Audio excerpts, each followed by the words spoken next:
आपण युजली बोलतो ना, आपल्या आई वडिलांच्या नावाने आपल्याला ओळखलं जातं. माझ्या आईचं स्वप्न माहितीये काय? माझ्या मुलीच्या नावाने मला ओळखलं गेलं पाहिजे. मला याचा खूप आनंद आहे, की मी म्हणजे माझ्या चेहऱ्यात एवढे बदल झाले, माझ्या बॉडीत बदल झाले. पण तरीही मला देऊळबंदमधली ती लहान मुलगी हीच ओळख अजूनही आहे. मी प्रवीण सरांना माझ्या ॲक्टिंगचा गुरु मानते आणि मी प्रत्येक वेळेस सांगते, की माझ्यासाठी ते देव आहेत. एक ॲक्टर होते तर ते ए स्पॉट मला पाणी दे असं केलं आणि मला असं झालं हे मी पण बोलू शकते. खरं सांगायचं तर माझ्या डोक्यात हवा गेलीच होती. तर मी म्हटले मला पण स्पॉट मला पाणी पाहिजे. तर माझ्या आईने मला लुक दिला एक आणि व्हॅनिटीत नेऊन माझ्या मम्मीने मला खूप तुडवलं. देवाचा बाजार नाही केला पाहिजे. तसं अक्षय कुमार सरांचं गाणं होतं, मैं तो नहीं हूँ इंसान हूँ मैं बिकता हूँ मैं इन दुकानों में. ते तर खरं व्हायला लागलं असं वाटतं. हॅलो, हाय, नमस्कार. मी मज्जा गर्ल अंकिता लोखंडे. आज आपल्यासोबत गप्पा मारायला एक अशी मुलगी, अभिनेत्री, बालकलाकार, काय म्हणू तिला मला कळत नाही आहे. कारण का मिलीमीटर ऑफ सेंटीमीटर हो गया असं म्हणेन मी. आर्या घारे माझ्यासोबत आहे. कशी आहेस? ऑल गुड, मस्त, नाईस. म्हणजे देऊळबंदमधली ती छोटी सिया, ते सना. सना, आणि आता इतकी मोठी झाली आहेस तू आर्या. इतके दिवस कुठे गायब होतीस?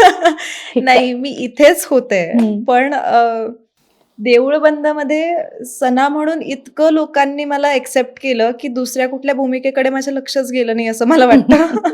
पण देऊळबंद नंतर मी अनेक सिनेमे केले. मी पोस्टर गर्ल केला, ज्याच्यात मी जितेंद्र जोशींच्या मुलीचा रोल करत होते. नंतर मी बंदीशाळामध्ये मुक्ताताई आणि हिमांगीताईच्या मुलीचा रोल केला. अबक म्हणून सिनेमा आलता, ज्याच्यात सुनील शेट्टी आणि तमन्ना भाटियाने पहिल्यांदा मराठीमध्ये काम केलं. तो सिनेमा मी केला. भिरकीट आत्ता आला होता रिसेंटलीच काही वर्षांपूर्वी, सो त्यात मी केलं. म्हणजे असे अनेक सासस सदाशिव आहे, सो त्यात केलं. 2 टेलिव्हिजन्सवर सिरियल केल्या. सो अशी मी कामं करतेच आहे. पण सना ती डोक्यात Exactly. इतकी बसली आहे, हां. की अरे हीच सना आहे का हे पटकन कळालं नसेल कदाचित. कळालं नसेलही, आणि देऊळबंदचा इतका प्रेक्षकांवर इतका त्याचं प्रेम आहे की तो चित्रपट अजूनही लागला हो. तरीही लोक पूर्ण बघतात, मधून लागला तर मधूनही बघतात, आणि तो तोंडपाठ झालाय लोकांना. आणि आता जेव्हा पार्ट 2 आला तेव्हा हे सगळं काय म्हणतात, ती मुलगी पुन्हा एकदा असं वाटतं की अरे हीच आली परत. पण हां. एक असं झालं की देऊळबंद 2 मध्ये पण भाग होता आलं असतं किंवा मजा आली असती. हो, मजा तर आलीच असती 100%. पण अगेन म्हणजे मला बरेच जण म्हणतात, की "तू देऊळबंद 2 मध्ये का नाही आहेस?" पण ती कथा वेगळी आहे. म्हणजे स्वामींसोबत घडलेली ती एक वेगळी जर्नी आहे आणि ती दाखवली आहे. म्हणजे संगीता पायगुडे जे ते कॅरेक्टर आहे, सो त्यांचं ती स्टोरी आणि ते दाखवलं. त्यात राघव शास्त्रीची इन्व्हॉल्वमेंट कुठेच नाहीये आणि अर्थात राघव शास्त्रीची नाहीये म्हणजे त्याची मुलगी येण्याचा प्रश्नच नाही. पण मे बी आता देऊळबंद 3 मध्ये स्वामी अमेरिकेला येतात, सो त्यात कदाचित सना शास्त्री असेल. अगदीच. आणि त्याच चित्रपटाची म्हणजे सगळेच आतुरतेने वाट पाहत आहेत, कारण का देऊळबंद 2 ला प्रेक्षकांनी उदंड प्रतिसाद दिलाय. तो हो. चित्रपट आता करोडोंच्या घरात जाईल. आणि येस. मराठी चित्रपट जेव्हा करोडोंच्या घरात जातो तेव्हा रिपोर्टर म्हणून किंवा सामान्य माणूस म्हणून खूप आनंद होतो. तरडेंबद्दल काय विशेष सांगशील? कारण का त्यांनी तुला पहिला चान्स दिलाय आणि त्यांनी आर्याला घराघरात पोहोचवलंय. हो. आता ही आर्याच्या आधी देऊळबंद ची अभिनेत्री आर्या असं नाव लागलं जातं, आणि हे प्रत्येक कलाकाराच्या बाबतीत होतं की त्याचा गाजलेल्या सिनेमाचं नाव त्याच्या नावापुढे लागलं जातं. काय सांगशील? मला याचा खूप आनंद आहे, की मी म्हणजे माझ्या चेहऱ्यात एवढे बदल झाले, माझ्या बॉडीत बदल झाले. पण तरीही मला देऊळबंदमधली ती लहान मुलगी हीच ओळख अजूनही आहे आणि याचा मला प्रचंड आनंद आहे. आणि ती फक्त प्रवीण सरांमुळेच आहे. मी प्रवीण सरांना माझ्या ॲक्टिंगचा गुरु मानते आणि मी प्रत्येक वेळेस सांगते, की माझ्यासाठी ते देव आहेत. कारण माझं कुठल्याही फॅमिली बॅकग्राऊंडमध्ये कुणीही फिल्म इंडस्ट्रीमध्ये नाही. ना असा मला कोणाचा विशेष सपोर्ट होता. म्हणजे माझ्यापेक्षा माझ्या आईला, की तू मुलीला काहीतरी फिल्म इंडस्ट्रीमध्ये करावं असं काही कोणाचा विशेष काही सपोर्ट नव्हता. पण तरीही प्रवीण सरांनी मला घेणं सिनेमामध्ये आणि मला समजून सांगणं, कारण मी खूपच लहान होते. म्हणजे मी 6-7 वर्षांची काहीतरी होते. पण तेव्हा ॲक्टिंग काय असतं हे माहीतच नव्हतं. कारण मी कुठल्याही अकॅडमीमध्ये शिकले नाही ॲक्टिंग. मी कधीच कुठल्या अकॅडमीमध्ये गेले नाही कधी. का तर माझ्या आजूबाजूला इतके मोठे मोठे अभिनयाचे व्यासपीठ आणि विद्यापीठ काय म्हणू शकतो आपण, हे सगळे एवढे होते, त्यांच्याकडनं मला खूप गोष्टी शिकता आल्या आणि त्याच्यातल्या त्याच्यात प्रवीण सरांकडनं.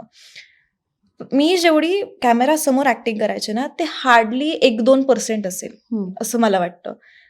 त्याच्या बॅकला प्रवीण सर कैक पटीने म्हणजे 100 to 1000% ते माझ्याकडनं करून घ्यायचे आधी. अर्धा-अर्धा तास ते प्रॅक्टिस करून घ्यायचे, की हा डायलॉग असा बोल, हा डायलॉग हं. तसा बोल. आणि कुणी असिस्टंट जरी माझ्याकडे आलं तरीही सर म्हणायचे, "नाही, तू नको सांगूस. मी सांगतो तिला, थांब, तू नको सांगूस." आणि प्रवीण सरच मला समजवायचे. सो त्यांच्यासोबत एक वेगळा बॉन्ड आहे. म्हणजे सरांना मी अजून जरी भेटले तरी सर प्रत्येकाला आनंदी सांगतात, "अरे, ही एवढीशी होती, हिला मी अशी कडेवर घेऊन फिरलोय" वगैरे पण असं तुला ते ते अजूनही सांगतात. आठवतंय सगळं? हो, हो, हो. हो, मला अजूनही आठवतं. मला देऊळ बंद अख्खा तोंडपाठ आहे. म्हणजे मला असं झोपेतनं उठवलं आणि म्हटलं, "हां, तू ह्या सीनला काय बोलली होतीस सांग." तरी मी सांगेन. म्हणजे इतकं आहे. मला देऊळ बंद पूर्ण लक्षात आहे. इव्हन थ्रू शूटिंगचे मला सगळे किस्सेही लक्षात आहेत. पण पण आर्या, एक असतं ना, की लहानपणी जेव्हा इतकं फेम मिळतं, तेव्हा घरच्यांना एक टेन्शन असतं, की बापरे! आता थोडी हवेत जाण्याची मूल शक्यता हो. असतं किंवा एक आता मला सगळेच ओळखतायत किंवा आता मी फेमस झाले, हे सगळंच असतं. ग्राउंडेड कशी राहिली आणि घरच्यांनी किती मदत केली या सगळ्यांमध्ये? खरं सांगायचं तर माझ्या डोक्यात हवा गेलीच होती. कारण देऊळ बंदानंतर खूप कार्यक्रम मिळायला लागले. हं. खूप जसं कलाकारांच्या भाषेत सुपाऱ्या हं. भेटायला लागल्या आणि खूप लोकं भेटायला लागली. खूप लोकांचं प्रेम भेटायला लागलं आणि ह्यानंतर असं झालं, की अरे, मी तर नेक्स्ट लेव्हलच म्हणजे मी हो, काहीतरी खूपच हो. मोठी स्टार वगैरे झाले. हे सगळ्या गोष्टी डोक्यात भरल्याच होत्या. कारण काय व्हायचं ना, मला आठवतंय मी पेट्रोल पंपवर होते आणि माझ्या आईने मला लहानपणी शिकवलेलं, की 0 बघायचा. आणि ते 0 नाही दिसला, 1 पासनं जरी स्टार्ट नाही झालं, म्हणजे 0, 1, हं. 2 ते 2 पासनं जरी झालं तरी मी त्यांना म्हणजे, "नो, 2 पासनं झालं, 2 पासनं झालं, 1 पासून का नाही झालं?" तर एकदा मी असंच केलं आणि तो जो पेट्रोल भरणारा माणूस होता, तर त्याने मला ओळखलं. "अरे, तू देऊळबंदमधली लहान मुलगी का?" आणि मग त्याने सगळ्यांना सांगितलं. बरं, सगळ्यांनी मग नंतर ओळखलं आणि मग माझ्या आजूबाजूला इतकी तुडंब गर्दी झाली होती फोटो काढण्यासाठी. मग त्यानंतर स्टोल बांधणं, म्हणजे माझ्या गुडघ्यापर्यंत वगैरे तो स्टोल यायचा तेव्हा. हं, हं, हं. असं असायचं आणि मग मला ते खूप आवडायला लागलं, की इतके लोकं मला ओळखतात आहे. वॉव! मला आता प्रायव्हसी मला हं. अशी हवी आहे, तर ती मला भेटत नाही वगैरे असं व्हायला लागलं. देऊळ बंदनंतर मग परत बॅक टू बॅक सगळ्याच ब मराठीमधल्या लेजेंड्ससोबत मला काम करायची परत संधी मिळाली. त्यात मला बॉलिवूडसोबत म्हणजे बॉलिवूडचे जे सुपरस्टार्स आहेत, सुनील शेट्टी, तमन्ना भाटिया यांच्यासोबत काम करायची संधी मिळाली. तर ती हवा गेली होती. मला अबकचाच किस्सा आहे. हे बॅक टू बॅक सगळे सिनेमे हं. झाले आणि पोस्टर गर्ल हिट, बंदीशाळा हिट. त्यानंतर परत अबक मिळाला आणि अबकमध्ये पण खूप स्टार कास्ट होती. तर त्याच्यातले एक ॲक्टर होते, तर ते "ए स्पॉट मला पाणी दे" असं केलं आणि मला असं झालं, हे मी पण बोलू शकते. म्हणजे मला पण लोकं ओळखतात ना, मी पण हं. सेलिब्रिटी आहे ना, मग मी पण बोलणार. तर तेव्हा माझ्यासोबत आई असायची सेटवर कारण मी लहान हं. होते. तर तेव्हा आई असायची. तर मी म्हटले, "मला पण द्या स्पॉट, मला पाणी पाहिजे." तर माझ्या आईने मला लूक दिला एक आणि मग मी हॅ, हॅ करून मी पाणी प्यायलंय. प्यायल्यानंतर आई म्हटली, "बाबू चल जरा व्हॅनिटीमध्ये जरा बोलायचंय." म्हटलं, "काय बोलायचंय?" "नाही ते जरा केस तुझे खराब झालेत, चल ते नीट करायचेत." आणि माझं असं झालं मी भिकाऱ्याची भूमिका करते. मला घाणच दिसायचंय. हं. "तू का करतेय?" ते चल बोलले ना, मग मी गेले. म्हटलं असेल काहीतरी. आणि व्हॅनिटीत नेऊन माझ्या मम्मीने मला खूप तुडवलं. म्हणजे खूप मारलं मला आणि मी रडत होते. जमिनीत पाय ठेवायचे. म्हणजे किती उडालीस तरी खाली, नाहीतर पंख हं. मी छाटणार. हे शब्द होते माझ्या आईचे, जे माझ्या अजून पण फिट आहेत डोक्यात. त्यानंतर धमकी अशी मिळालेली, की बाहेर जाऊन जर कोणाला कळलं, की मी तुला मारलंय आणि तू रडलीयेस, तर तुला रूमवर गेल्यावर अजून मारणार. तर ते फिट म्हणजे मी अजून जरी मी कुठल्याही हं. सेटवर गेले, मला कोणी आता युजुअली आपण व्हॅनिटीमध्ये जातो, तर येतातच विचारायला, "मॅम नाश्ता पाहिजे का काय?" हं. विचारते, "दादा तुमचं नाव काय आहे?" फॉर एक्झाम्पल रुपेश आहे. हं. ओके. मग मी सेटवर गेले, "रुपेश दादा मला पाणी देता प्लीज?" हं. हेच माझे शब्द असतात. सो माझ्या आई आहे त्या बाबतीत, की तिने मला खूप काय म्हणतो खाली ठेवलं, की "ये तू कोणी नाही आहेस अजून, खाली राहा, काही नाही आहे. अजून खूप खूप मोठं व्हायचं आहे तुला आणि मोठी झाली तरी जमिनीत पाय ठेव, वर नको उडूस." असं आहे. खूप So, ती मस्त. एक आहे. म्हणजे छानच आहे आणि हे असंच असावं प्रत्येक कलाकाराने. पण आर्या देऊळ बंद जेव्हा सुपरहिट झाला, त्यानंतर तू बरीच कामं केली. चित्रपट गाजले, पण कधीतरी असं होतं भूमिका गाजत नाही किंवा ते भूमिका पोहोचत नाही. हम्म. कधीतरी भूमिका गाजते, पण चित्रपट इतका नाही परफॉर्म करत, आपल्या हाऊसफुल नाही होत. हम्म. अशा वेळेला ज्या अभिनेत्रीने इतका सुपरहिट पहिलाच जो चित्रपट दिला असतो, एक फोमो येतो, हम्म. की आत्ता काही वर्क नाही होते, मग देऊळ बंद कसा झाला हो. आणि आता समजा माझे सगळे चित्रपट बॅक टू बॅक फ्लॉप व्हायला लागले किंवा भूमिका नाहीच पोहोचल्या, तर कदाचित मला परत काम मिळेल का? कारण का कामानेच आपल्या इंडस्ट्रीमध्ये काम मिळतं. हो. ही हो. भीती कधी आली? 100% आली. म्हणजे लॉकडाऊन नंतर तर तो एक हम्म. खूपच भीती होती, की अरे मी आता मोठी दिसतीये, पण मला मोठ्यांचे रोल मिळणार नाही, कारण माझं वय आत्ता कमी आहे. हम्म. तर ती समज माझ्यात अजून नाहीये. तर मला मिळेल की नाही रोल? बरं, एका पॉइंटला असं झालं होतं ना माझं, की मी ना मोठी दिसत होते, ना मी छोटी दिसत होते. ना मला मोठ्यांचे रोल मिळत होते, ना मला ॲज अ चाइल्ड आर्टिस्टचे रोल मिळत होते. ती मधली स्टेज इतकी वाईट होती माझ्यासाठी. म्हणजे कलाकाराला ना कॅमेराची खूप सवय असते आणि ते नाही मिळालं ना, की तो वेड्यासारखा करतो. म्हणजे त्याला त्याची एनर्जी कुठेतरी युटिलाइज करावीशी वाटते, की अरे मला मला काहीतरी द्या, मी वेडी होईल, मला काहीतरी होईल. अरे काय करू मी? म्हणजे असं आपल्यासोबतच्या लोकांना कामं मिळतात आणि आपल्याला का मिळत नाहीये? का आपल्याकडे अपॉर्च्युनिटी येत नाहीयेत? त्यानंतर अपॉर्च्युनिटी यायच्या, पण मग ते कुठेतरी दिसतीये आजूबाजूला, कुठेतरी काहीतरी करतीये, असे रोल्स यायला लागले. मग ते रोल्स पण आपण एक्सेप्ट नाही करू शकत, कारण आपण आधी इतक्या करेक्ट. चांगल्या भूमिका केलेल्या असतात. सो तेही कामं हातात न जायचे. ते खूप रिग्रेट व्हायचं मला आणि मग मला असं व्हायचं, का असं होतंय माझ्यासोबत? मी एकतर मी पटकन मोठी व्हावी किंवा मी पटकन आता परत लहान व्हावी, असं काहीतरी झालं होतं. पण ती फेज माझ्यासाठी फारच भयंकर होती. पण मी त्या फेजला पण मग मी त्याच्यात संस्कृत शिकले, मी त्यात तमिळ शिकले. मग मी माझ्या स्किल्सवर ती सगळी जी फेज आहे ती वापरली. मग मी शिकत शिकत राहिले एक गोष्ट. ते मी केलं. अगदीच. म्हणजे अभिनयावर तुझं विशेष प्रेम आहे, पण तुझ्या आयुष्यातला सर्वात मोठा भाग म्हणजे अध्यात्म. म्हणजे मी आता जेव्हा मी तुला जे लोकं खूप आध्यात्मिक असतात किंवा देवाच्या जवळ असतात, त्यांची वाइब लगेच पकडली जाते किंवा त्यांचा ऑराच वेगळा असतो. तू ज्या मोमेंटला आलीस, त्या मोमेंटला असं एक वाइब येते ना, की नाही हो. काहीतरी छान आहे किंवा हो. काहीतरी वेगळं आहे ह्या व्यक्तीत. तू गळ्यात माळ घातलीयेस, तू हातात ब्रेसलेट आहे, तू इथे गंध लावलाय, तू अजूनही नामजपचं तुझ्या हातात मीटर आहे.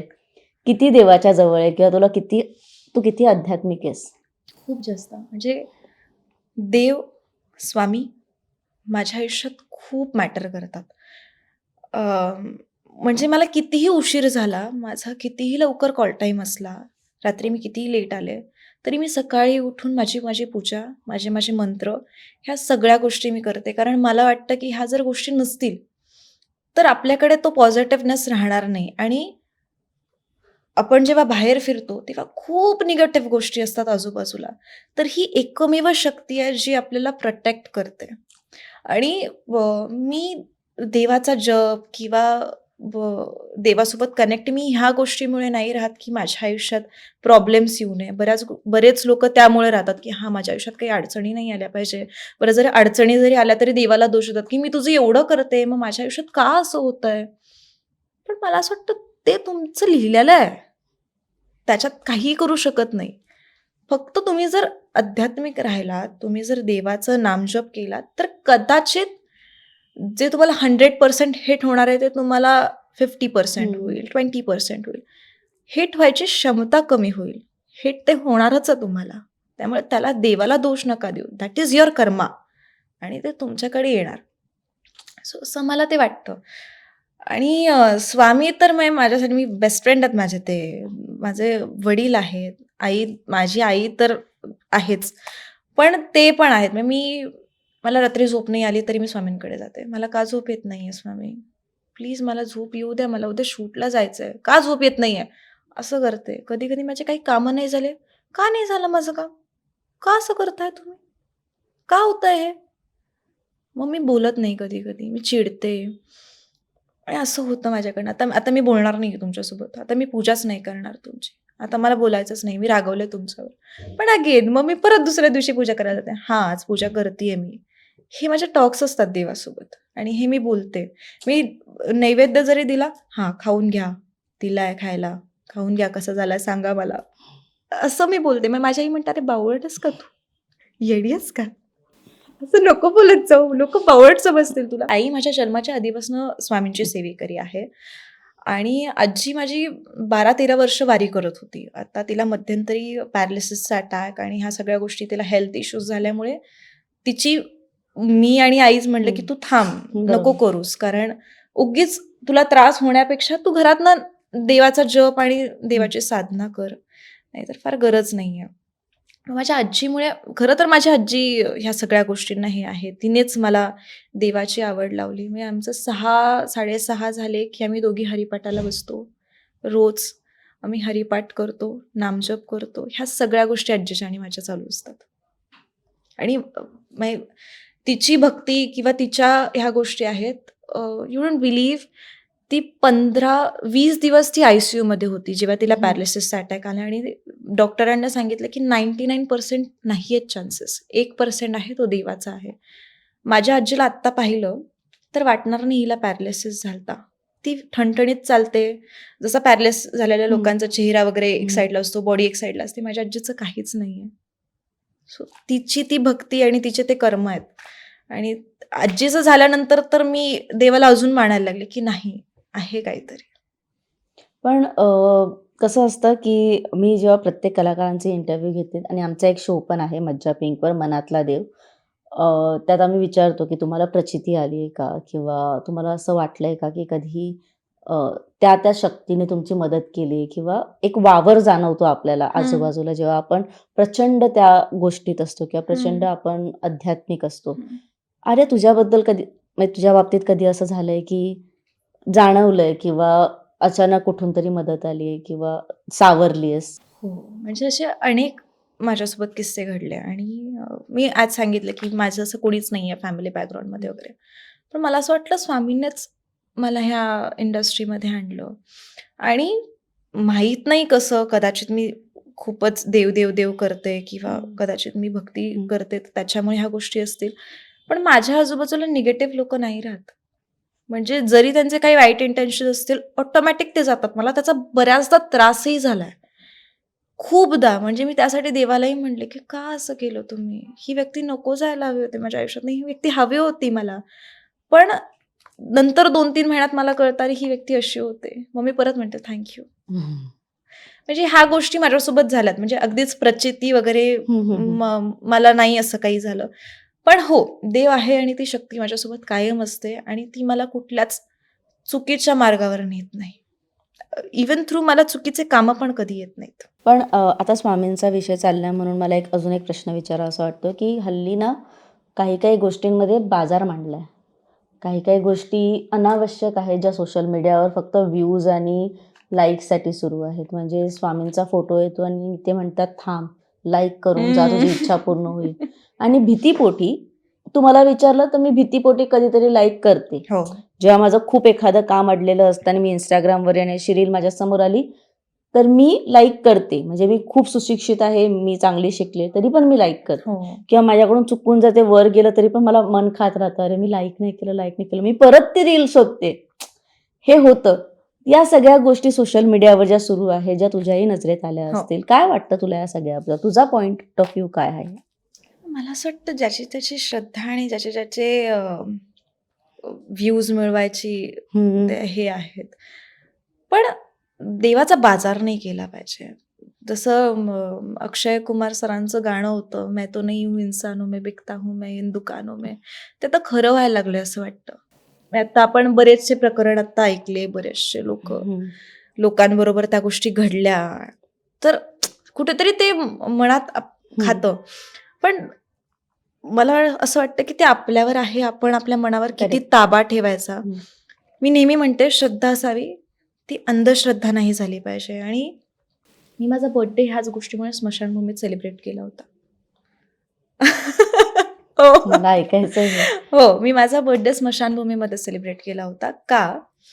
माझा बर्थडे असतो 9 ऑगस्टला आणि 6-7 ऑगस्टला मी एक आर्टिकल वाचलं, नागपूर की नाशिकमध्ये 5 वर्षाच्या मुलीचा जीव गेला.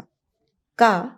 तिचे आई, बाबा आणि मावशीला असं वाटलं हिच्या अंगात भूत आहे आणि त्यांनी तिला घरात इतकी मारली, की ते भूत जाईल. त्या भूताला ते मारत होते, पण ते लागत तर तिलाच होतं, की त्या मुलीने जीव सोडला. आणि हे मी आर्टिकल वाचलं. मी म्हटलं, "अरे काय चाललंय? कुठे चाललोय आपण?"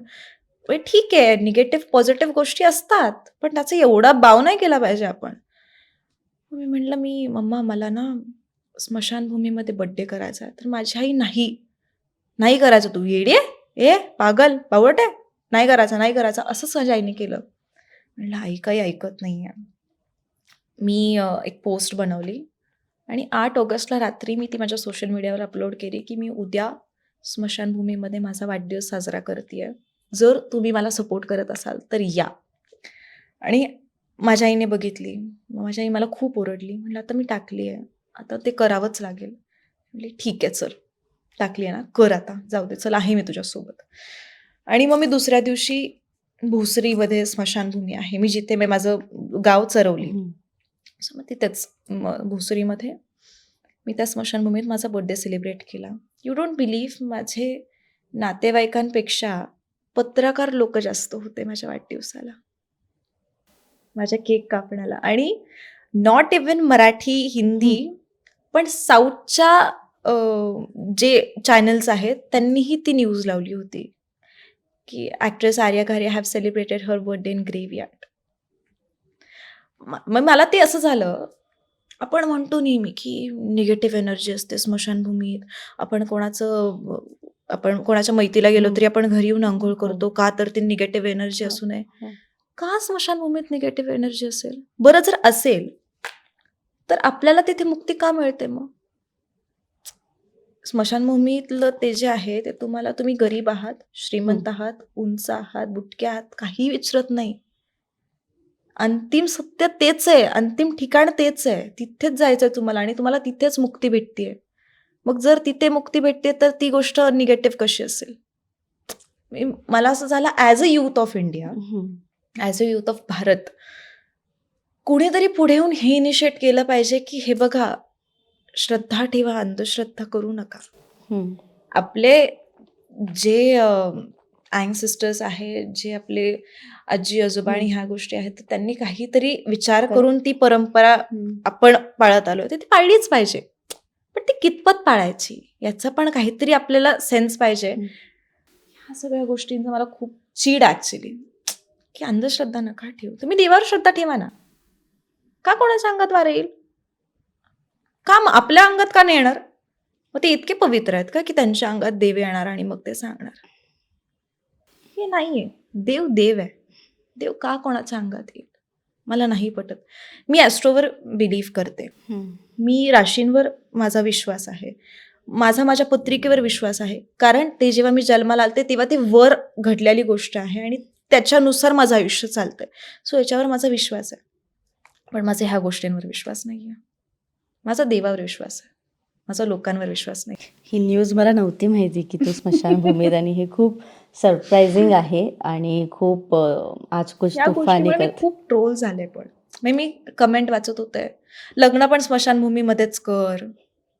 अजून काय काय काय काय अशा बऱ्याच कमेंट्स होत्या. पण मी तेव्हा पण म्हटलेलं की मी सगळ्यांच्या मताचा आदर करते, पण माझं मत हे आहे आणि कदाचित हेच साधन आहे की तुमच्या सगळ्यांपर्यंत ते पोहोचवावं. असं म्हणून मी तो बर्थडे केला. मग त्याच्यानंतरचे तू कैक बर्थडे तिथे केले की तो एकमेव नाही, birthday तो होता? एकमेव बर्थडे होता. पण मी माझे बर्थडे असा कधीच फ्रेंड्स सोबत किंवा मला खरं तर मित्र-मैत्रिणी नाही आहेत. खूप कमी. आणि इंडस्ट्रीमधले तर नाहीच नाही आहेत. माझे 1-2 बाहेरचे मैत्रिणी असतील आणि एकमेव माझी आई, जी माझी खूप जवळची मैत्रीण आहे. तर मी माझे कधीच बर्थडे पार्टीज सेलिब्रेट असे फॅमिलीसोबत वगैरे केलेत. फॅमिलीसोबत मी जेवायला गेले, जेवले, बास तेवढंच. अदरवाईज नाही. मी माझा बर्थडे गोशाळेमध्ये सेलिब्रेट करते, अंध मुलांमध्ये करते, अनाथ आश्रममध्ये करते. मी माझा बर्थडे इथेच सेलिब्रेट करते. मी कधीच माझे बर्थडे पार्टीज नाही ठेवत. नाईस. म्हणजे प्रत्येकाचं थॉट प्रोसेस वेगवेगळं असतं. पण 100%. छान आहे हे जे काही आहे ते. पण आता तू एक मुद्दाच हायलाईट केला, इंडस्ट्री फ्रेंड्स. का नाही आहेत? कारण का तू लहानपणापासून आहेस. तू अनेक चित्रपटात काम केलंयस, तू अनेक मालिकांमध्ये काम केलंय, हं, तू अनेक लोकांना भेटतेस. हं. का इंडस्ट्री फ्रेंड्स का नकोसे वाटतात किंवा नाहीच आहेत? नाही, नकोसे असं काही वाटत नाही मला. म्हणजे आहेत हाय, हॅलो, हं, ओके, बाय असे आहेत. अगदीच "अरे यार मिलते हैं ना" वगैरे असं कोणी नाहीये. कारण मला असं वाटतं माझी आई माझी बेस्ट फ्रेंड आहे आयुष्यात. त्यामुळे तिच्यापुढे मला नाही गरज कोणाची. मला असं वाटतं, की आज मी फॉर एक्झाम्पल कुठल्यातरी माझ्या फ्रेंडला माझी कुठलीतरी गोष्ट शेअर केली. हं. काय भरोसा ती कोणाला सांगणार नाही. पण माझ्याही माझा ते सेफ झोन आहे. मला माहिती आहे ती कोणाला सांगणार नाहीये. So I have my mother, जी माझी खूप मैत्रीण आहे. मला असं होतं, की बऱ्याचदा मला सेट्सवर पण म्हणतात, "काय किती तू मम्मी-मम्मी करतेस? का मम्मी-मम्मी करतेस?" पण अरे आहे माझी आई सगळं. मला करू द्या. बरं माझ्या आईशिवाय माझं काहीच नाहीये. ती खरं तर तिच्यामुळे नाही आहेत माझे कोणी फ्रेंड्स. बरं हं. असं ओळखीचे आणि हाय हॅलो पुरते आहेत. पण असं खूपच बेस्ट फ्रेंडवालं कोणी नाही. पण अरे इंडस्ट्रीमध्ये हे फ्रेंड्स असणं किती महत्त्वाचं असतं. कारण हं, का अ, आपण असं म्हणतो की इंडस्ट्रीमध्ये कामानेच काम मिळतं. हं, नेटवर्किंग फार इम्पॉर्टंट हं. असतं किंवा ग्रुप फार इम्पॉर्टंट असतो. तुम्ही एखाद्या पर्टिक्युलर ग्रुपमध्ये असाल तर तुम्हाला लगेच काम मिळतं किंवा रेफरन्स मिळतो. तर तुला असं नाही वाटत का त्याच्यामुळे काहीतरी राहतंय किंवा काही कामं माझ्या हातून जातील, असं कधी वाटलं नाही तुला? मी माझ्या नशिबावर फार विश्वास ठेवते. म्हणजे जे माझ्या नशिबात आहे ते माझ्याकडनं कोणी हिरावून घेऊ नाही शकत आणि जे माझ्या नशिबात नाही आहे ते मला बळच पण कोणी आणून नाही देऊ शकत. हं, त्याच्यामुळे माझ्या नशिबावर माझा प्रचंड विश्वास आहे. आणि राहिली गोष्ट की रेफरन्स थ्रू तर ते खरं आहे. ॲक्चुअली आपलं ओळख जर असेल तर हं. आपल्याला ॲटलीस्ट ती अपॉर्च्युनिटी आहे हे समजतं तरी. करेक्ट. पण मला असं वाटतं की त्याच्यासाठी गरज नाहीये की तुम्ही त्याचे खूप छान फ्रेंड्स असले पाहिजे. तुमचं काम बोलतं. हं. तुम्ही किती छान काम करता हे पण लोकांना फार इम्प्रेस करतं आणि याच्यामुळे पण तुम्हाला कामं मिळतात. बरोबर. सो असं गरज नाहीये खूप चापलुसी करून कामं मिळवायची गरज असते. मी आर्याशी जेवढं-जेवढं बोलते, मला आर्या एकदम प्रत्येक उत्तरावर खूप सरप्राईज करते. पण मला आर्या तुला हे विचारायचं आहे, की इतकी पॉझिटिव्ह व्यक्ती जेव्हा रिजेक्शन येतं, तेव्हा त्याला कशी फेस करते? कारण अ, आपल्या इंडस्ट्रीमध्ये रिजेक्शन हे प्रत्येक कलाकाराच्या नशिबात असतंच. आहे. म्हणजे 70% रिजेक्शन असतंच, 30% तुम्हाला काम मिळतं, ज्याचं तुम्ही येस. सोनं करता. हे रिजेक्शन तू कसं सहन करते आणि याच्यात तुला कोणाची मदत जास्त होते? आई. आई. आईच. हं, मी खरं सांगू मी खूप इमोशनल व्यक्ती आहे. हं. पण मी इमोशनल आहे हे मी फार कोणाला दाखवत नाही. ती फक्त आईसमोरच दाखवते. मी खूप रडते कधी-कधी. मग मला असं खूप होप्स असतात, की "अरे यार, हे होईल माझं. हं, हं, मी खूप छान केलंय ऑडिशनमध्ये. हे माझं होणार मम्मा बघ तू हं. 100% हे होणार." आणि ते नाही होत. आणि मग मी फार अपसेट होते. पण तिथे पण माझी आई मला खूप मदत करते. तिचा नेहमी एक शब्द असतो, जो मला ती नेहमी म्हणते, की "देव याच्यापेक्षा तुला चांगलं देणार आहे. म्हणून देवाने हे काढलं. होप सोडू नको, करत राहा." आणि हे करत राहा जे ती सांगते ना, ते तिच्याकडे बघून वाटतं, "हो, करत राहूया, बघू." हां, पण ऑफकोर्स हं, ते वाईट वाटतंच. म्हणजे असं कधी-कधी सेल्फ डाऊटही आपण घेतो, की कुठे कमी पडलो का? हं. काही चुकलं का? की आपण कॅपेबल नाही आहोत. ह्या सगळ्या गोष्टी होतात. 100% होतात. अगदीच. पण अशी कोणती भूमिका आहे जी आता मध्यंतरी रिलीज झालेल्या चित्रपटांपैकी मराठी, की हं, जिथे तुला असं वाटलं, की इथे मी असते ना, मी अजून छान केलं असतं, असं काही आहे? प्रत्येक कलाकार छानच करतो, असं काही नाहीये. बट आत्ता मी संदीप पाठक, संदीप दादा, हं, तर तो खूप जवळचा व्यक्ती आहे माझ्या इंडस्ट्रीमधला. हं, तो माझा भाऊ आहे. मी त्याला दादा म्हणते, तोही मला बहिणीसारखा नेहमी गाईड करत असतो. तर त्याचा आता घबाड कुंड आला. तर त्याच्यात मालकीण नावाचं कॅरेक्टर आहे, जे वैष्णवी ताईने हं. साकारलं.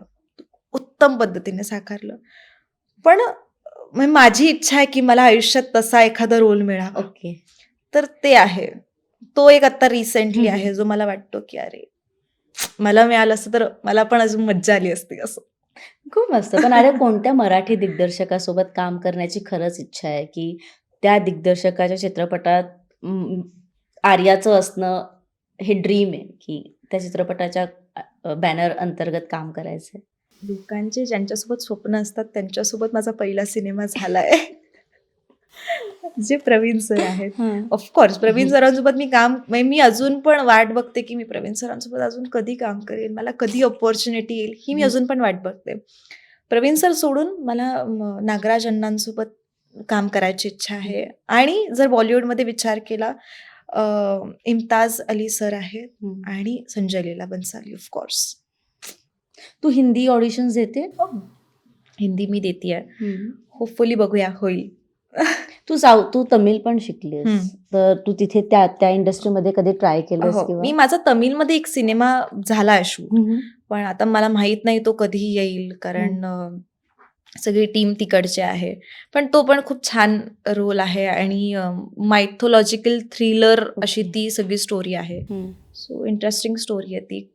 कर्मस्थलम नावाचा सिनेमा आहे तो. सो लेट्स सी तो पण कधी तो तुझ्या येतोय. लुकमध्ये दिसतं थोडंसं साऊथ इंडियन येतं थोडंसं. म्हणून अ, ती हे घेतली, रिस्क घेतली, की आपण ट्राय करूया, बघूया काय होतं. माझ्या डिरेक्टरनी घेतली ॲक्च्युली. ओह! कारण तो ना जे जे कॅरेक्टर मला दिलं, त्या कॅरेक्टरमुळे ती अख्खी स्टोरी फिरते. आणि माझे डिरेक्टर आणि माझी अशी भेटच नाही झाली. म्हणजे आमचे ऑनलाईन आणि Zoom मीटिंग्स आणि ह्या गोष्टीमुळे झाल्या. कारण मी हैदराबादला जाऊ शकत नव्हते जस्ट फॉर अ मीटिंग. हं. तर मग आम्ही Zoom कॉल्स आणि याच्यावर बोलायचो. आणि मी तमिळ शिकली आहे. पण आम्ही शूट करत होतो तेलुगूमध्ये. तर ती तेलुगू, तमिळ, मल्याळम, हिंदी ओके. आणि मराठी अशी पॅन इंडिया लेव्हलची 5 लँग्वेजमध्ये ती डब होणारी आहे. तर हिंदी, तमिळ आणि तेलुगू हे माझेच व्हॉईस आहेत. मल्याळम इज डिफरंट आणि मराठी ऑफकोर्स माझंच आहे. तर तेव्हा ते म्हणले, की माझा पहिला सीन झाला आणि ना असा डायलॉग होता, "इरुजी टिपटॉप ॲडियंट नो." म्हणजे मी माझ्या आत्याच्या मुलासोबत आहे आणि त्याला मी बोलते असं होतं ते. तर सर म्हणले, "आर्या तुम मराठी हो ना?"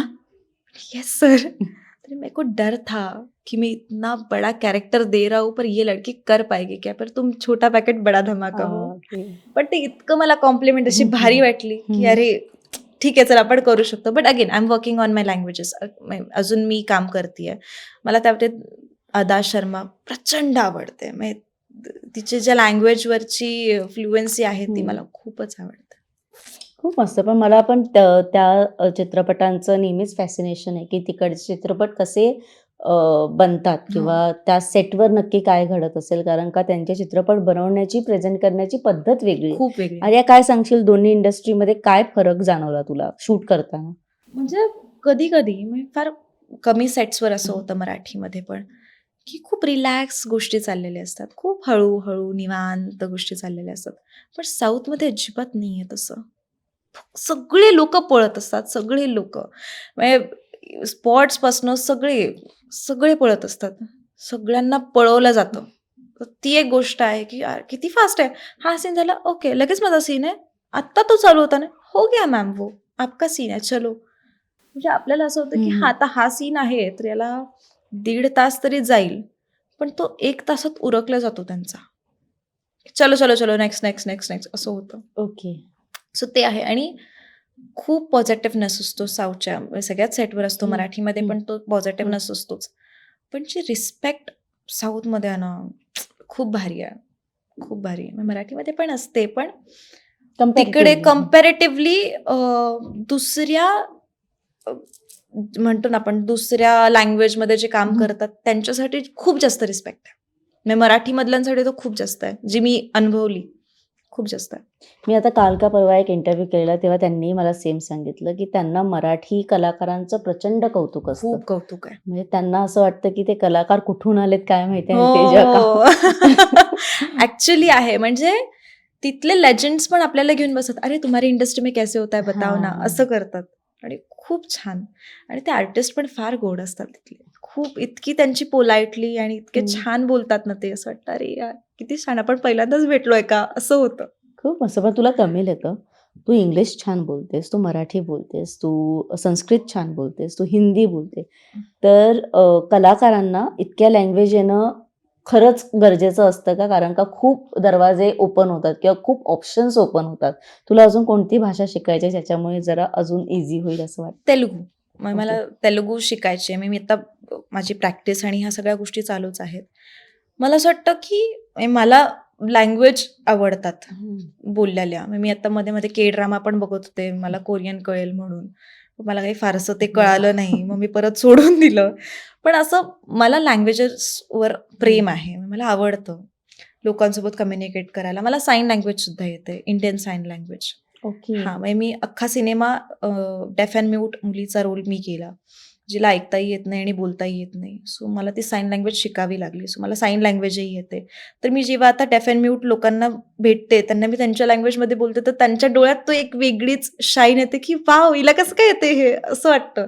तर ते मला त्यांच्या लँग्वेजमध्ये बोलतात, की "तू आहेस का?" तर मग मी नाही बोलते. कधी सॉरी बोलते, कधी कळालं बोलते. तर ह्या सगळ्या गोष्टी आहेत.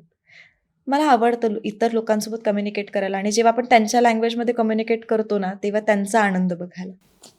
आता मी जेवढं तुझ्याशी बोलते, मला तुझे एक-एक स्किल समजतायत, की अरे तू हे पण करतेस, ते पण करतेस, तुला हे पण येतंय, ते पण येतंय, तू हे पण शिकतेस. अरे कुठेतरी असे कधीतरी वाईट वाटतं किंवा ती एक खंत आहे, की बाकीच्या लोकांपेक्षा मी जरा तरी चांगलं करतेय ना किंवा माझ्याकडे स्किल्स जरा जास्त आहेत बाकीच्यांपेक्षा.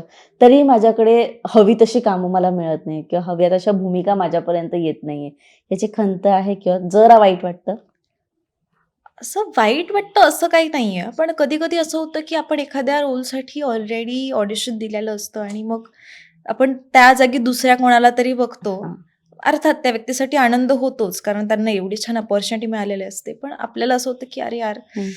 का नाही झालं माझं? व्हायला हवं होतं, छान झालं असतं." ही गोष्ट होते. अदरवाईज मला असं वाईट नाही वाटत, की मी स्वतःला अजिबात मोठी नाही समजत. मला अजून खूप गोष्टी शिकायच्या आहेत. अजून खूप गोष्टी माझ्यासोबत व्हायच्या आहेत. सो असं काही नाहीये, की वाईट वाटण्यासारखं. हं. कारण अजून मी शिकतीये आणि मी शिकत राहणार. अगदीच आणि अजून एक गोष्ट आहे तुझ्याबद्दल ऑर्गनायझेशनबद्दल तू सांगणार आहेस मला हं, हं, आणि हं, मी हं. तो प्रश्न तिला नाही विचारणार कारण का मला माहिती आहे, की ते तू जास्त चांगलं मला सांगू शकशील, हो. की नक्की काय करते ही ऑर्गनायझेशन? ग्रीन आईज ऑर्गनायझेशन नावाची माझी संस्था आहे. तर खरं तर मला झाडांची आवड आहे आईमुळे. म्हणजे आत्ता जरी तू माझ्या पुण्याच्या घरी आलीस, हं. तरी अख्खं गार्डन आहे जिथे अ, भाजीपाला लावलेला आहे वेगवेगळा, फळं लावलेली आहेत आणि फ्रेशली प्लग आम्ही ते खातो. अशा बऱ्याचशा गोष्टी आहेत, ज्या हं. माझ्या आईने केल्यात. आणि मला त्याची आवड तिच्यामुळेच आहे. मी ना बिया लावायचे. कुठले फळं आपण खातोय, आंब्याची कोय हं. लावायचे, जांभळाच्या बिया लावायचे, ह्या सगळ्या गोष्टी मी करायचे. नंतर ते ऑब्सेशन व्हायला लागलं आणि लॉकडाऊनमध्ये माझ्या सगळ्या मैत्रिणी ज्या आजूबाजूच्या आहेत लोकल, तर त्यांच्यासोबत मग सायकलिंगवर खेळता-खेळता कुठे काही दिसतं तर मी कचरा वेचायला लागलेले नंतर. मग कचऱ्यातनं असं मला ती कोय दिसते तर मी ती हं. उचलायचे. हं. मग मी बॅग घेऊन जायचे. हं. तर मग त्या गोष्टी व्हायला लागल्या. मग माझ्या नंतर जे घराचं गार्डन आहे ते कमी पडायला लागलं. मग माझी आई म्हणली, की "अरे दीदी, याच्या बाबतीत तू लोकांकडनं का नाही मागून घेत? आता लॉकडाऊन आहे, लोकं सगळे घरी आहेत, तर तू हे कर." तेव्हा मग ग्रीन आईज ॲक्चुअली हा उपक्रम चालू केल्यानंतर मी हं. संस्था रजिस्टर केली. हं. त्याच्या आधी काही संस्थेचं वगैरे काहीच प्लॅन नव्हतं. हं. कारण माझ्या आवडीमुळे आणि ऑब्सेशनमुळे मी त्या सगळ्या गोष्टी करत होते. सोशल मीडिया खूप छान प्लॅटफॉर्म होता. तेव्हा सगळेजण ॲक्टिव्ह होते. तर मग मी सोशल मीडियावर सांगितलं, की "हॅलो, मी आर्या खारे आणि जे काही फळं तुम्ही खाता, जांभूळ, सीताफळ, रामफळ, ज्या गोष्टी खाता, त्याच्या बिया तुम्ही मला पोस्टाने पाठवा. त्याचं मी रोप बनवेल आणि 1 वर्षाने ते रोप तुम्हाला पाठवेल. तर ते तुम्ही लावा. हे करत असताना एका पॉइंटनंतर मला असं कळालं, की आपल्यासोबत खूप मोठ्या-मोठ्या टाउन्समधले जिथे खूप बिल्डिंग्स आणि ते हं. पण लोक आपल्यासोबत जोडतात आहेत. त्यांची इथे हं. जागा नाही आहे झाड लावायला. करेक्ट. हं. मग मी त्यांच्यासोबत डोंगरावर जायचे, त्यांना घेऊन झाडं लावायचे. तोपर्यंत लॉकडाऊनचा हं. काळ थोडा-थोडा असा संपत हं. आला होता. सो त्यानंतर मग मी ह्या सगळ्या गोष्टी चालू केल्या. मग मी जातेगावमध्ये माझी मावशी आहे. तर तिचा मुलगाच ॲग्रीकल्चर आणि या सगळ्या गोष्टींमध्ये काम करत असतो, चैतन्य दादा. तर त्यांनी मला मदत केली. मग आम्ही तिथे जातेगावमध्ये पारनेरमध्ये जातेगाव ह्या गावी आम्ही नर्सरी उभा केली. ओके. तर ती नर्सरी मग आम्ही बनवली. मग ते झाड आम्ही लावायचो. अशा सगळ्या गोष्टी मी करते. नंतर ह्या गोष्टीत असं झालं, की मी संस्कृत शिकत होते आणि माझ्या बऱ्याचशा फ्रेंड्स मला म्हणायच्या, आता मी म्हणायचे, "हां, माझा क्लास आहे रे, मला संस्कृतचा क्लास आहे, मला जायचं आहे." "संस्कृत? संस्कृत शिकतेस तू?" "हो, काय वाईट आहे?" कोण शिकतं संस्कृत? फ्रान्स वेगळं आहे, जर्मन वगैरे शिक ना, त्याच्यात हं. स्कोप आहे. नंतर तुला हवं तर जॉब चांगला मिळेल हं. With good salary. मला असं अरे आपण महाराष्ट्रात राहतो आणि संस्कृत ही आपली भाषा आहे. आपल्या पूर्वजांची ती भाषा आहे आणि आपला अभिमान आहे संस्कृत. तो अभिमान आपल्याला असायला हवा. फक्त स्कूलमध्ये हं. मार्क चांगले मिळतात म्हणून ती लँग्वेज घेणं एवढाच त्या करेक्ट. लँग्वेजचा इम्पॉर्टन्स नाही आहे. मग मला असं कळलं की नाही आपण याच्यावर पण काम केलं पाहिजे. मग मी आपलं कल्चर, आपली संस्कृती, आपलं संस्कृत ह्या गोष्टीवर काम करायला लागले. मग मी एक ऑनलाईन कॉम्पिटिशन ऑर्गनाइज केली ज्याच्यात भगवद्गीतेमधला तुम्ही कुठलाही श्लोक बोला आणि त्याचा इंग्लिशमध्ये अर्थ सांगा. ओके. आणि मग त्याला जो कोणी व्यवस्थित सांगेल, ज्याचे उच्चार स्पष्ट असतील, अशा व्यक्तींना मी पुरस्कारही दिले. वॉव! सो अशा मी गोष्टी केल्या. मी भगवद्गीता ऑलमोस्ट माझी पाठ आहे आणि त्यातले मी सगळे ऑलमोस्ट म्हणजे जेवढे माझे पाठ आहेत ते सगळे श्लोक मी भगवद्गीतेतले इंग्लिशमध्ये ट्रान्सलेट करून सांगते. रिझन हेच होतं, बाहेरचे लोकं आता आपण बघतो बरेचसे फॉरेनर्स इस्कॉन आणि याच्यात जातात हो, आणि ते हो, आपल्या संस्कृतीला जपतात आहे. हो. पण त्यांना सांगण्यासाठी कुणीतरी पाहिजे किंवा तिकडे जाऊन आपले ज्ञानोबा, आपले तुकोबा, आपले माऊली ह्या सगळ्या गोष्टी सांगितल्या पाहिजेत ना. जर त्यांच्या गोष्टी आपल्यापर्यंत पोहोचतात तर आपल्या गोष्टी त्यांच्यापर्यंत पोहोचल्या पाहिजेत. हेच रिझन होतं की मला इंग्लिशमध्ये भगवद्गीता ट्रान्सलेट करून सांगायची आहे. वॉव! म्हणून मी मग भगवद्गीता आणि कीर्तन, प्रवचन ह्या सगळ्या गोष्टींचा अभ्यास केला आणि संस्थेच्या मार्फत मला अजून काय काय करता येईल याचा अभ्यास करायला लागले. सांगायला लागले सगळ्यांना की ही माझी संस्था आहे, याच्यात ही काम करते. नंतर माझ्यासोबत सयाजी शिंदे, ज्यांचे सह्याद्री देवराई आहे. तर सयाजी सरांनी मला खूप सपोर्ट केला. सयाजी सरांसोबत साताऱ्यामध्ये आम्ही खूप झाडं लावले. म्हणजे ग्रीन आईज ऑर्गनायझेशन आणि सह्याद्री देवराई असं एकत्र. अ, मी आत्ता पुस्तक लिहिलं, हं. सुरुवात शून्यातून. तर त्याच्याही इनॉग्रेशनला सयाजी सर माझ्यासोबत होते. सरांना मी बोलवलेलं.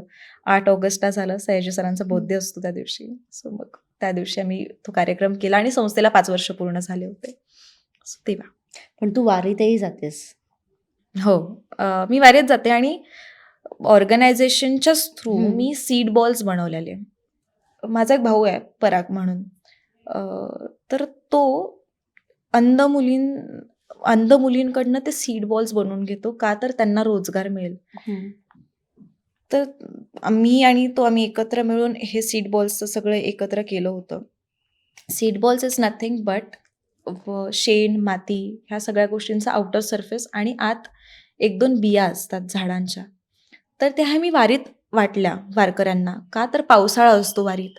तुम्ही कुठेही मोकळ्या जागेत फेकले, तर पाऊस आला की ती आउटर लेयर जी आहे ती तुटून त्याच्यातले सीड्स कदाचित आपण समजलं. हं. 50 फेकले तर त्यातले 10 येतील, 5 हं. येतील, पण झाडं येतील.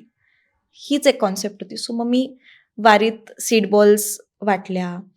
मी एकदा वारीमध्ये मला कोणीही व्यसन करताना दिसले, कुठलीही वारकरी. त्यांच्याकडनं मी ते घ्यायचे आणि त्यांना माऊलींची शपथ द्यायचे, पांडुरंगाची शपथ द्यायचे.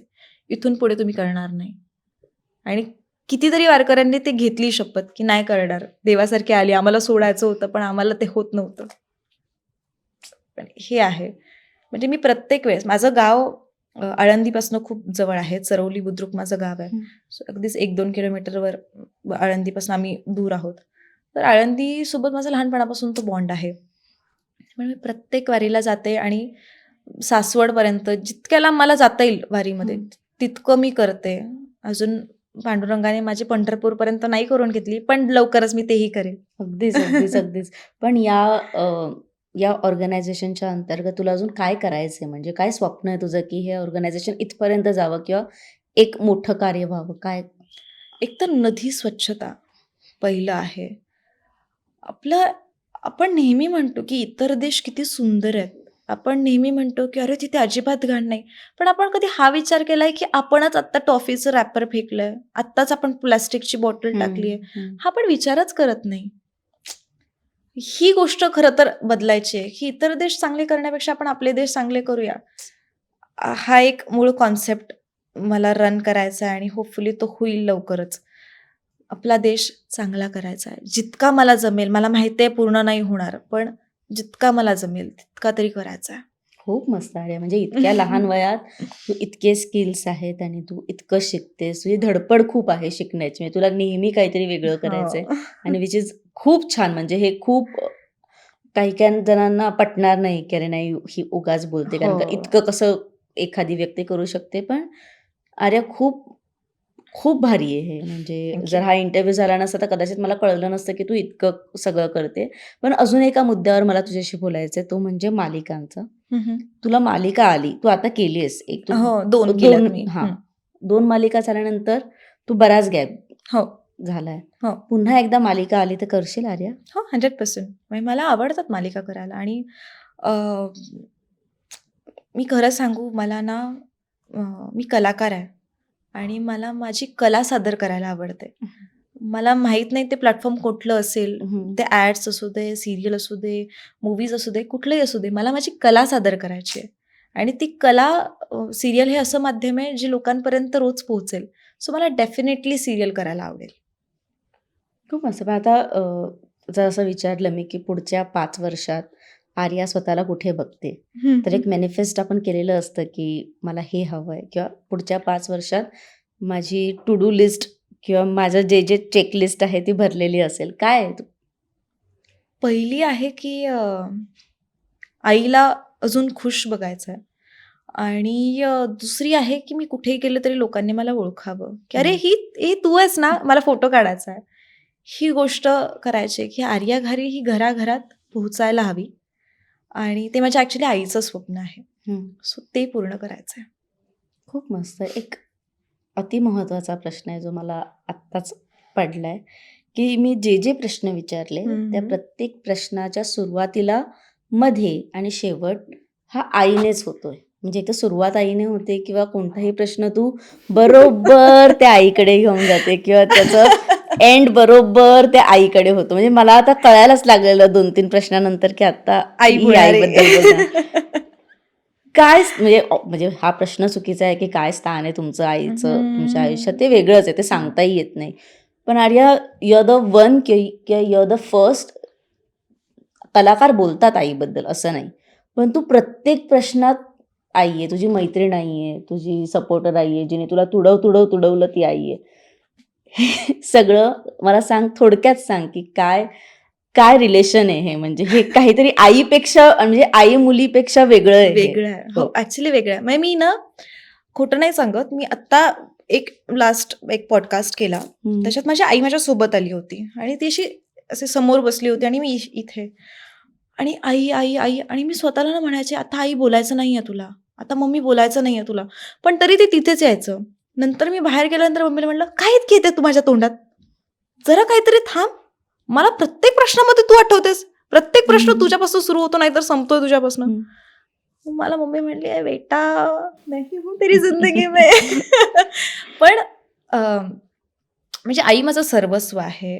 जसं मी म्हणले की देवासोबत मी कनेक्टेड आहे.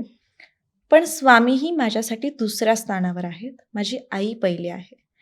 कारण जे तिने माझ्या आयुष्यात आणि माझ्यासाठी जे केलं, ते माझ्या आयुष्यात कुणीच करू शकत नाही आणि मी तिला माझं इन्स्पिरेशन मानते प्रत्येक गोष्टीमुळे. कारण तिने जे काही केलं, तिच्या जागी जर दुसरी कुठली बाई असती, तर ती एवढी करू शकली नसती, असं मला वाटतं. ती खूप पळाली आहे मला घेऊन. म्हणजे देऊळबंद मला मिळाला तेव्हा मी 6-7 वर्षाची होते. पण मी इंडस्ट्रीमध्ये काम करते. मी 4 वर्षाची असल्यापासनं, 4-4.5 वर्षाची असल्यापासनं. माझी आई मला असं बोटाला बांधून वगैरे ऑडिशन्सला घेऊन फिरायची. का तर माझ्या मुलीचं काहीतरी आर्या घारे हे नाव लोकांनी ओळखावं. आणि आपण युजुअली बोलतो ना, की होमटाऊनमध्ये कुठे पण असू, तर आपल्या आई-वडिलांच्या नावाने आपल्याला ओळखलं जातं. माझ्या आईचं स्वप्न माहिती आहे काय? माझ्या मुलीच्या नावाने मला ओळखलं गेलं पाहिजे. तर ती इतकी खुश होते. तुम्ही आर्याच्या मम्मी ना? हे ऐकलं की ती खूप खुश होते. आणि तिच्या आनंदासाठी मी ह्या जगात काहीही करू शकते. लाइक काहीही. म्हणजे मी माझ्या आईला दुःखात नाही पाहू शकत. आणि माझ्या आईला आनंदात ठेवण्यासाठी मी काहीही करू शकते. मी तिचं काय स्थान आहे हे मी सांगूच शकत नाही. मी ते शब्द नाही आहेत माझ्याकडे. ती बाप आहे, आई आहेच, बेस्ट फ्रेंड आहे, देव आहे आणि सगळ्यात महत्त्वाचं जेव्हा मी थकली आहे, जेव्हा मी म्हटले, की "मम्मा मला नाही जमत आहे, मी हरती आता." तेव्हा तिने मला इन्स्पायर केलं, की "बाबू अगं मी एकटी होते. मी केलं की सगळं, तू पण करू शकतेस." आणि तेव्हा असं वाटतं, की अरे हां, हं. ही तर एकटी होती ना, हिने एवढं केलंय. आपल्यासोबत तर हिच्यासारखी आई आहे. आपण सगळं करू शकतो. तर ती आहे. म्हणजे मी तिच्यापासून खूप दिवस लांब पण नाही राहू शकत आणि दॅट इज द रिझन की मी लग्नाचा पण विचार नाही करत. म्हणजे तिची खूप घाई असते, की आता तुला मुलगा शोधते आणि करते. आता बायोडाटे वगैरे पण यायला लागले माझ्या आईला. हं, हं. पण मी म्हणते, "मम्मा मी नाही राहू शकत तुझ्यापासून लांब." म्हणजे आमचा दिवसभर जरी कॉल नाही झाला आणि मी कॉल केला आणि तिने उचलला नाही ना, तरी माझी धाकधूक होते. ही फोन का नाही उचलत आहे? का उचलत नाही? मी माझ्या भावाला फोन करते, "फोन का नाही उचलत आहे ती? तिला फोन कर." मी बाजूच्या काकूंना करते, की "काकू आई आहे ना?" ती "हां, आहेत, आहे. आत्ताच दिसली, आत्ताच होती." ओके. हां, म्हणजे तिचं काहीतरी काम चालू असेल. अशी माझी आई आणि ती खूप भोळी आहे. मला तिची खूप भीती वाटते, माझ्या आईची. कारण तिच्या आयुष्यात तिने खूप काही भोगलंय. तर मला असं वाटतं जेव्हा आत्ता मला कळतंय, तेव्हा तिने काही भोगू नये कधी आयुष्यात. आता फक्त तिने राणीसारखा राज करावा. खूप मस्त. आणि एक शेवटचा मुद्दा मी इथे लिहिलेला, प्रेम आणि लग्न. हा मी सिरियसली सांगते, हा मी लिहिलेला. आणि मी नंतर विचार केला, जाऊ दे मी नाही विचारत, की कारण काही इंटरव्ह्यू वेगळीकडे चाललंय. पण तू हां. हा विषय काढलास, की बरेच बायोडेटा येतायत आणि आई लग्नाच्या मागे लागली. आर्या कसा मुलगा हवाय? नाही ठरवलं अगं. कारण लग्नच करायचंय की नाही हाच मुळात प्रश्न आहे माझ्यापुढे. कारण आई आहे आणि तिला सोडून मी नाही जाऊ शकत कुठे. तिच्याशिवाय मी राहूच शकत नाही. मी मुंबईत जरी आत्ता आहे, तरी असं होतं की आत्ता माझं काम आहे. मला 1 दिवसाची जरी सुट्टी मिळाली तरी मी पुण्याला जाते आईला भेटायला. म्हणजे मी नाही विचार करत की अरे माझी दगदग होईल, आत्ताच मी रेस्ट घेईल. नको. नाही, आईला भेटले की मी चार्ज होते. हं. त्याच्यामुळे आत्ता असा विचार नाही केलाय. बट येस जर ऑफकोर्स जे नशिबात आहे ते होणारच आहे. पण जर असेल, आता बऱ्याच मुली आता मी रील्स वगैरे बऱ्याच मुलींच्या बघितल्या. मला विलन पर्सनॅलिटीवाला पाहिजे वगैरे. मला तसं काही नको आहे. फक्त त्यात ते गट्स असले पाहिजेत, हे बोलायला, की ही माझी आहे, ही माझीच राहणार आणि ही माझीच असेल. हं.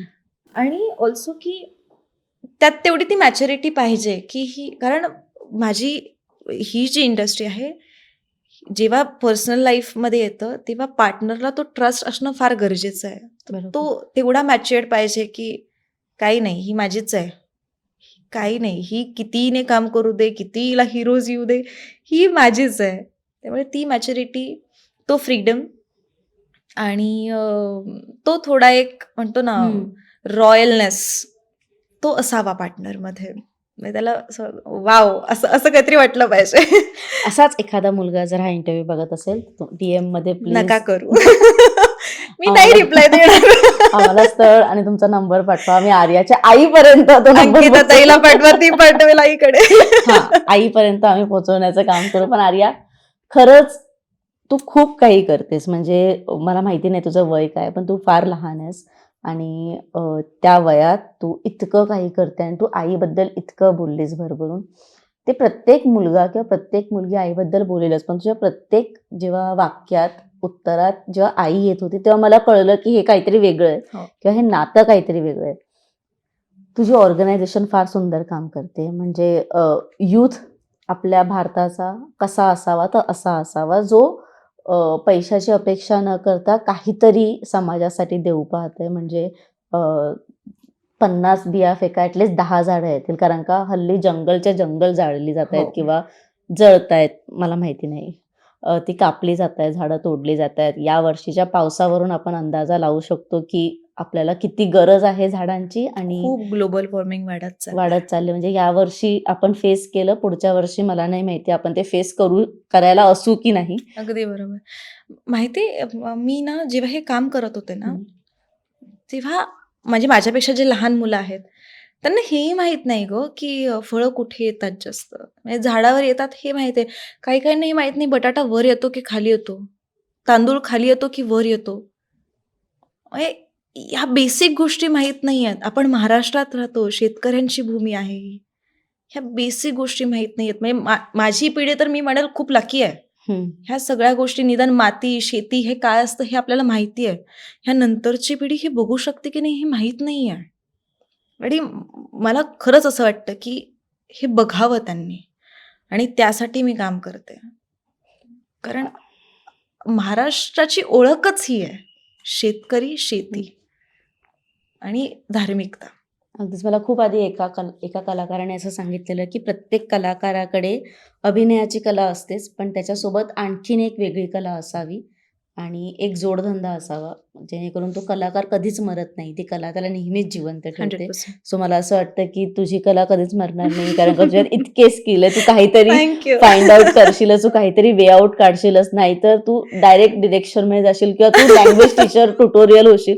पण हे खूप भारी आहे आर्या, Thank you. आणि थँक्यू सो मच तू आज इथे आलीस. Thank you. आणि मला हे सांगायला फार आनंद होतोय की आर्याने स्वतः मला कॉन्टॅक्ट हो. केला, आणि मला प्रचंड जेव्हा आनंद होतो जेव्हा आर्टिस्ट मला स्वतः कॉन्टॅक्ट करतात, कारण तो एक ट्रस्ट असतो.